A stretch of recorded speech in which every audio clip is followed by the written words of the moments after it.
Hi friends, രൂപേഷാണ്. ആശുപത്രിയിൽ നിന്നും bill കിട്ടുമ്പോൾ ഇനി പറയാൻ പോകുന്ന കാര്യങ്ങൾ ശ്രദ്ധിച്ചാൽ വളരെ നന്നായിരിക്കും.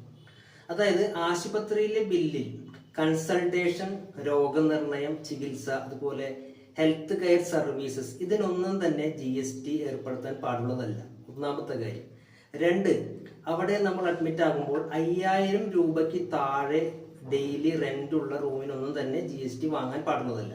ഈ രണ്ട് കാര്യങ്ങളിൽ എന്തെങ്കിലും നിങ്ങൾക്ക് GST ഏർപ്പെടുത്തിയിട്ടുണ്ടെങ്കിൽ ഉടനെ ആ കാര്യങ്ങൾ ശ്രദ്ധിക്കേണ്ടതാണ്. നമുക്ക് അവിടെ GST അടയ്ക്കേണ്ടത് ആകെ വരുന്നത് മരുന്നുകൾക്കാണ്. ഈ മെഡിസിൻസിന് തന്നെ 5% അതിൽ ഏർപ്പെടുത്താവുന്ന GST എന്ന് പറയുന്നത് വെറും 5% മാത്രമാണ്. അപ്പോൾ റേറ്റ് നിങ്ങൾ പ്രത്യേകം ശ്രദ്ധിക്കുക. അതിൽ കൂടുതൽ വരുന്നുണ്ടെങ്കിൽ അതിന് 5% കൂടുതൽ ഒരിക്കലും ബാധകമല്ല. അതുപോലെ തന്നെ ഞാൻ നേരത്തെ പറഞ്ഞു 5000 രൂപയ്ക്ക് മുകളിൽ ഒരു റൂമിന് റെന്റ് വരുന്നുണ്ടെങ്കിൽ അവിടെയും 5% മാത്രമാണ് GST വാങ്ങിക്കാനുള്ള റൈറ്റ് ഉള്ളൂ. അതുപോലെ തന്നെ ICU, CCU തുടങ്ങിയിട്ടുള്ള തീവ്രപരിചരണ സർവീസുകൾ, ICCU, NIC റൂമുകൾ ഇതിനൊന്നും തന്നെ GST വാങ്ങുവാനുള്ള അവകാശം ഒരു ഹോസ്പിറ്റലിനും ഇല്ല.